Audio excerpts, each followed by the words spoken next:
Hey, it's Kyle here, and today I'll be reviewing Star Wars The Eye of Darkness by George Mann. This is the first book in Phase 3 of the High Republic series. If you're not familiar with the High Republic series, it's a publishing initiative that Star Wars has been doing the past few years that is set a couple hundred years before the events of the movies. And basically it's kind of exploring the golden age of the Republic and the Jedi and what events took place in this era that kind of began to start the process of maybe the decline of the Republic and the decline of the Jedi, which basically makes the events of the movies that we're familiar with kind of possible. It's been amazing. It's been some of the best Star Wars books that have been done ever. It's been very entertaining. So I was very excited for Phase 3 to get started, and this book did not disappoint. I really did love it. I'll do my best not to really get into plot spoilers, but if you don't want to risk learning something you don't want to know before you read the book, I'd recommend, stopping the review now, read, and then come back and watch it. But like I said, I'm going to do my best to kind of just hit the points that I really enjoyed, but not get into like the plot of the book. I mean, the plot spoilers of the book. Obviously, I'll kind of explain what the book's about a little bit. This book kicks off about a year after the events of Phase 1. If you're not familiar with the High Republic series, Phase 2 was actually a prequel, and then they kind of come back to Phase 3.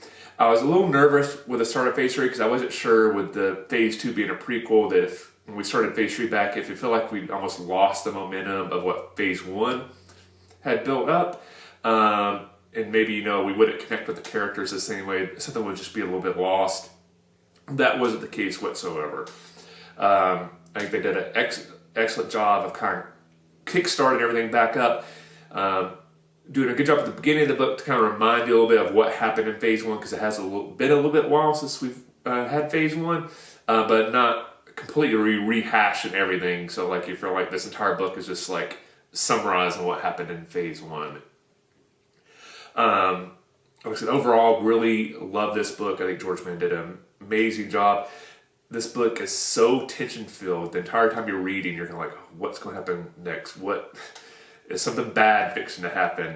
Which, if you've read the High Republic series, is a lot like Game of Thrones is a good example. It's like they will kill any character. So every time they introduce a character that you like, you're like, oh no, does that mean this character is going to die in this book? But characters is a good way to get started. I really love that they kind of brought back a lot of the favorite characters from Phase 1, and we explored several of them. I think that's one reason why I enjoyed Phase 1 a little bit more than Phase 2. Phase 2 tended to focus on a more narrow set of characters, where Phase 1, there'll be several characters who get a little bit of focus. And I'm glad that Phase 3 seems to be following the Phase 1 model, where we're following several characters at the same time. So we get Belle, who is definitely one of my favorite characters from Phase 1. We get Porter Engle, who is definitely one of my favorite kind of secondary characters in Phase 1, and I'm glad it looks like Phase 3, for this book, he was kind of elevated to one of the main characters and got a lot of focus. I really enjoyed him and his aspect of the book. Really all the people, there wasn't really one storyline I felt like was a weaker storyline. We get Avar back, who is this big grand hero in Phase 1. In Phase 3, she's struggling with a sense of failure, and how does she deal with that? Found that very interesting. In some ways, I found her character more relatable and more interesting in this book than in Phase 1, because in Phase 1, I think she was almost presented as so perfect that her character was a little bit one-dimensional, which I think was maybe done a little bit on purpose, where now we're getting a little bit more depth to her character. We get Elzar, who is one of the more intriguing and in some ways flawed Jedi in Phase 1. Definitely a Jedi we're not used to seeing when we come around to the movies. Very unique, very individualistic, and we're kind of seeing him struggle with that in Phase 3. And goes like, is he up to the challenge? Those are kind of the four main Jedi we're covering, and each of them are very different, unique in what they're dealing with. And I really enjoyed it a lot. If any of the four of the storylines maybe I found the least interesting was maybe Belle's. And not that I didn't enjoy Belle as a character, but like his storyline was maybe slightly one-dimensional. He was kind of at a quest to try to capture some Nihil ships. And we explored a little bit with what he's dealing with, but I would have liked a little bit more. He's with Burry, his Wookiee Jedi friend, and I think I would have enjoyed a little bit more of them and kind of dealing with what happened at the end of Phase 1 and exploring that a little bit more. But like I still enjoyed it, but if you had me force me to rank the 4 Jedi and their storylines, that was probably my least favorite in this book. What's going on in the Nile, we'll explore a lot with them. So basically this book starts, the Nile have carved off basically the outer rim behind this technology they've created where basically ships can't go through. Like if you try to go through the barrier in hyperspace, it immediately pulls you out, and they have like a self-defense mechanism then it starts destroying the ships. But the Nile have a special piece of technology on their ship that allows them to pass through this barrier, so they're still able to raid outside their space, but the New Republic, or not the New Republic, the Republic is not able to pass through the barrier to actually attack Nile space and attempt to liberate this section of space that's being has been conquered by this group of basically dictators who are just, all they care about is chaos. They're not trying to govern. They just want to steal as much as they can have fun, and they don't care if that means they're killing people or stealing everything and starving people. They're just out for chaos, and that's what they enjoy.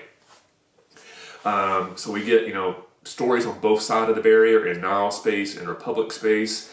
We're getting a little bit more of a character exploration of the eye of the Nile, Marchion Ro. I'm kind of enjoying a little bit more of him, but we're not getting this from him directly. It's mainly from his followers, specifically Jira, I believe is how you pronounce her name. I'm sorry, I'm always bad pronouncing Star Wars names, but she's basically emerged as the kind of the chief political advisor to him. She was a former senator in the Republic, and now she's kind of trying to create a government in Nile space and kind of convince Marchion that, like, hey, we conquered this space, now we need to govern it, and he doesn't really seem that interested in it.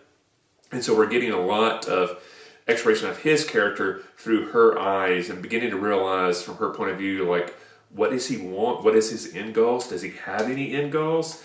I really enjoyed her character a lot. I would say in the first phase is a character I didn't really dislike, but I didn't really care that much about.